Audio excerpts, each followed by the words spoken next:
আপনাকে বর্ণনা করি। এই মোবারকপুরে বাড়ি একটা ছেলে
হাজার হাজার লোকের ভিড় কি হচ্ছে তারই সন্ধানে যাচ্ছি।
নদিয়া জেলার হাসখালী থানার ফতেপুর।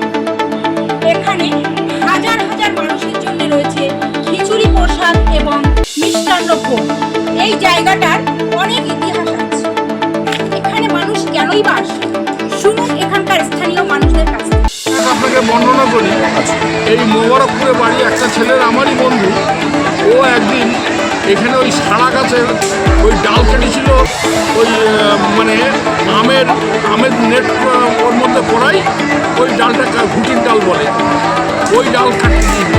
ওই ডাল কেটেও বাড়ি নিয়ে যাওয়ার পরে এমন অবস্থা, কোনো ডাক্তারও রোগ ধরতে পারেনি।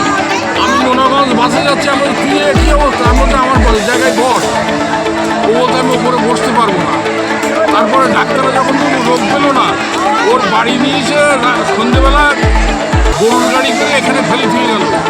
যে এখানে যখন ওদের মনে দিয়ে হলো যে এখানে যখন ডাল কেটেছে এখান থেকেই কিছু হয়েছে, ব্যাস ওখানে ছুঁয়ে গেল। সারা রাত ওখানে ছিল, সকালবেলা নিজে হেঁটে বাড়ি চলে গেল। এটা একটু ইতিহাস, মানে একের পর এক একটা হওয়ার পরে মানুষ একদম পুরো উন্নত। এখানে তো দেখছি প্রচুর লোকের আনাগোনা, প্রচুর লোক। এখান থেকে একটা মহিলা মুরগি নিয়ে যাচ্ছিল ব্যাগের মধ্যে করে, যে ছোটো বাচ্চা মুরগি নিয়ে চলে যাচ্ছিল। ওই সামনে গিয়ে মাঠের মধ্যে দিয়ে পড়ে যায়। পড়ে যাওয়ার পরে অনেকে দেখে হাত ধরে খুলে ওটা কী তোমার ব্যাগে পড়েছে, একটা মুরগির বাচ্চা। ওই ঠাকুরতলাতে নিয়ে এসে তুমি আগে সেখানে দিয়ে আসো। ওখানে দিয়ে ওখানে মানব টানব করে গড়া গড়ি দিয়ে বিয়ায় দিয়ে দিয়েছে। আর এর আগে আমাদের এখানে প্রচুর মোরগ মুরগি থাকতো, বেশ বড় বড় হয়ে যেত। তো একটা ছেলে আমাদের ওই পাশেই ওর বাগান, ওই রক্ষণাবেক্ষণ করত।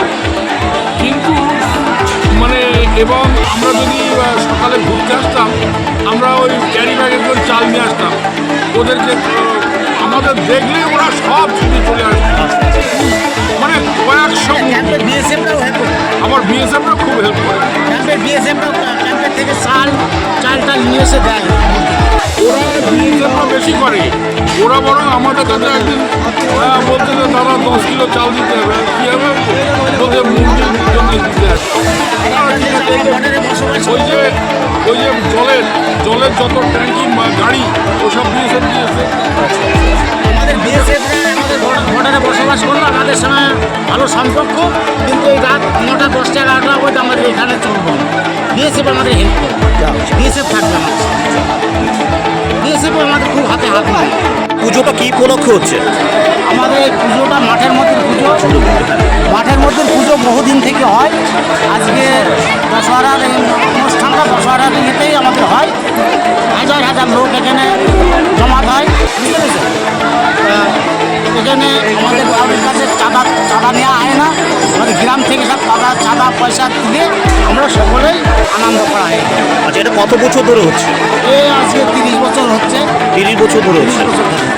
আচ্ছা, মানে এখানে পুজোটা কি পুজো হয়? এখানে আমাদের মনসা পুজো হয়, অনেক রকম পুজোই হয়। আচ্ছা খুব জাগ্রত, আচ্ছা এখানকার প্রতিষ্ঠানটা খুব জাগ্রত। মানে এখানে যদি কেউ 500 টাকার নোট ওখানে ফেলে আসে, কেউ ছোবে না। এইখানে যার যা মানুষ আছে সে সেসব বিষয় নিয়ে কেউ টাকা দিচ্ছে, কেউ পাঠা দিচ্ছে। এখানে বিভিন্ন রকমের, আর এখানে হিন্দু মুসলিম বলে কোনো ইয়ে নেই, প্রত্যেকেই এখানে অংশগ্রহণ। এই যেগুলো দিচ্ছে ওই পাঠা বা ওই মরক মুক্ত ওগুলো ওইভাবেই থাকে। ওই বিভিন্ন গ্রামে যাদের এখন উন্নত মানের যে ইয়ে এসছে তাদের গ্রামে পাঠা নেই, সেই সমস্ত গ্রামে ওদেরকে দিয়ে দেওয়া হয় সরকারিভাবে, যে তোমাদের এখানে দুটো ওদের ওখানে দুটো এইভাবে। আর মুরগিগুলো শিয়ালে খায়, শিয়ালে বন বিড়ালে ওগুলো তো ওখানে থাকে। আমরা তো কেউ গ্রামের লোক, আমাদের কেউ নিয়ে যায় না। আচ্ছা বুঝতে পেরেছি? ওইখানে যে কথাটা বললাম, একটা মুরগি কেউ খাবে না, শিয়াল কুকুর যদি ফেলো মানুষ কেউ ছোবে না। এত জাগ্রত, আর মানুষ এত ভয় পায় না। আপনার নামটা? আমার নাম বিনয় দত্ত। জায়গাটা কি আছে, ঠিকানাটা এখানে? হ্যাঁ, এই জায়গাটার নাম কি? ফতেপুর। ফতেপুর। হ্যাঁ, এটা তো নদিয়া ডিস্ট্রিক্ট হাটখালি থানা। হ্যাঁ, নদীয়া ডিস্ট্রিক্ট হাঁসখালি থানা, কালনা পঞ্চায়েত। আচ্ছা আচ্ছা এখানেই সবার জন্য খাবার পোশাক রয়েছে। এগুলো কিছু কিছু লোক আমাদের এখানে, কারণ বিভিন্ন রকম মানুষও থাকে, তারা কেউ চাল ডাল তেল সমস্ত কিছু দেয়, এবং আমরা গ্রাম থেকে সব কালেকশন করা হয়, এবং বিভিন্ন প্রান্তের লোক এসে এখানে কেউ অভুক্ত অবস্থায় যেতে পারে না। কারণ আজকের দিনটা হচ্ছে তো অরন্ধন, যার জন্য প্রত্যেকেই যাতে একটু প্রসাদ পায়। আর এখানে আপনি অন্যান্য সাইডে বিভিন্ন স্টল আছে, তারা উপকার পেয়ে। আচ্ছা দাদা, এখানে কত বছর ধরে আপনি আসছেন? আমি বিগত 13-14 বছর আসছি। 13-14 বছর ধরে আসছেন। আচ্ছা, এখানে এসে কি কোনো উপকার পেয়েছেন? হ্যাঁ, অবশ্যই ঠাকুরের নামে যে যারা মহিমা নিয়ে আসে সবাই আচ্ছা আচ্ছা না কিছু পাই। আচ্ছা আচ্ছা আপনার নামটা? আমার নাম তাপস ঘোষ। তাপস ঘোষ। বাড়ি? আমার বাড়ি বগুড়া থেকে আরও 3 কিলোমিটার ভিতরে, গ্রাম মদনা। মদনা। আচ্ছা, থ্যাংক ইউ দাদা। উপকার পেয়েছে। ওই কেউ 3 কুইন্টাল দুধের পায়েস করছে, কেউ 5 কুইন্টাল দুধের পায়েস করছে, কেউ খিচুড়ি দিচ্ছে, আলাদা আলাদা তারা নিজেদের মতো করছে। বাঙালি তো হচ্ছে, আরও বাইরের লোক আরও নিয়ে এসে এখানে অনুষ্ঠান করছে। আচ্ছা, আপনার নামটা? স্বপন ঘোষ। স্বপন ঘোষ। আচ্ছা, আপনি কত বছর আছেন এই মানে সংগঠনের সঙ্গে যুক্ত? আমি আগার গোড়াই আছি, আমরা হ্যাঁ আগার গোড়াই। আচ্ছা আচ্ছা, ঠিক আছে, ধন্যবাদ।